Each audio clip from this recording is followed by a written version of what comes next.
in 2017 you raced as an age grouper in Rotterdam at the World Championships. Now you're in Ibiza going into the elite long distance World Champs as one of the favourites. So a little potted history of that journey for us, please. Yeah, my goodness, Rotterdam. So I got into the sport in sort of 2015, 2016, and I didn't really know where to go. And the age group races that was the pathway that I saw to getting better at the sport. So I qualified for the Europeans in Kitzbühel and then the Worlds in Rotterdam.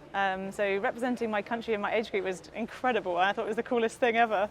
And it really was. I came fourth, so I missed out on a podium, and I think that made me a bit hungry. So the next year I wanted to race in the British standard distance championships to sort of cement where I was in terms of the age group rankings.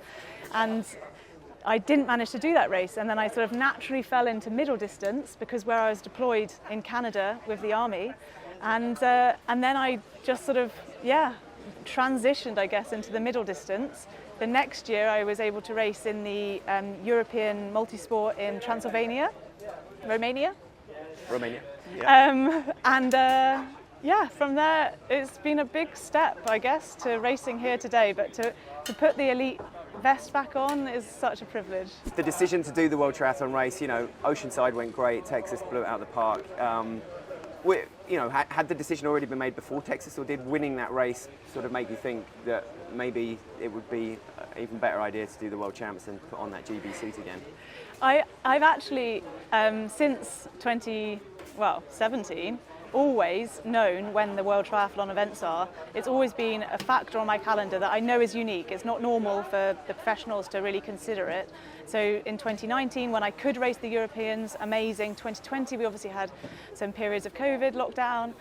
21, it didn't fit, it was Collins Cup. So it's just trying to find the year that I was able to come and represent in this competition. So I've always had eyes on it, and I had it lined up to do this weekend, but it was going to be, I had to focus on Texas. So realistically, it was very much of a sort of behind the screen, let's just race Texas and then make a decision. I know it's very last minute, but I had to just see how the body was feeling and see what happens this week.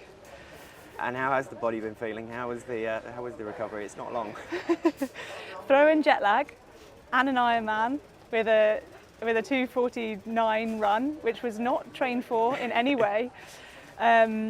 Not great, if I'm honest, but I think it's day 11 or 12 and the race is on day 15. So that's another, 25% of time that my body will take to recover, and I need to use, I think, all of it.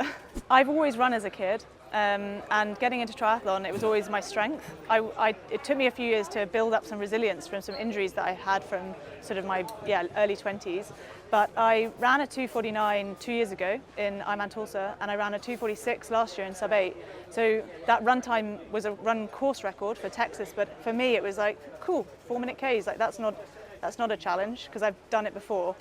Obviously throw in there a few broken bones, and it was a pretty overachieving time for me. So yeah, it was pretty remarkable even to myself, but I'm sort of ruling a line off this last 7 months, and I'm not going to give myself that excuse in the future. So I don't want to just keep saying, oh, but had a broken back, skull, rib, hip. It's now about like me and an athlete and getting and like performing at my absolute best for me right now. So yeah, it was great, but I know that there's more to come. Amazing. Well, yes. So, say physically healed. Are there still any other kind of effect of that terrible accident that you're having to deal with? What people don't really know is that bones in your back don't just heal. They take 6 to 12 months, not 6 to 8 weeks. I was a bit naive to think that they would just heal and it would be totally fine. But yeah, there's ongoing edema in the bones, and that's just normal, and it's something that I have to manage with training load management. So it's just another factor to put into the how are you feeling every day sort of just ongoing assessment of being a professional athlete. So yeah, the back is probably the thing that I'm most aware of. It's not giving me any problems, although sometimes it causes more anxiety than a problem. So that's something that is challenging to manage. And I think my general movement in terms of sighting on the swim, little things like my position on the bike and my run form, I think there's some cascading knock-on effects still. But I'm going to iron those out this year. And which makes it even more exciting about what is still to come. If you know that there are those kinks that still need to be ironed out, sighting on this swim course shouldn't be too much of a problem. There's a massive island over there to aim for. Yeah, through this race then, what are your moments that you're going to be looking to be kind of checking in and checking who's around you and what situation is?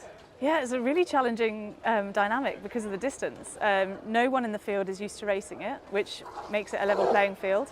I think we've got a couple of shorter course athletes, as in have done middle distance, and we've got a couple of athletes who tend to focus on the Ironman distance. So bringing us together in the centre, I'm just not sure. I think it's going to be really interesting and hopefully dynamic. I'm hoping that there won't be too many people in front of me on the swim, but I honestly don't know at this stage who those players will be in the swim that I'm not necessarily aware of on paper. And then on the bike, I hope that my legs turn up. Texas, they didn't. So I'm hoping that because they didn't there, they will here. And again, the run. Yeah, I think I'll have some French challenges, but I'm confident in my run.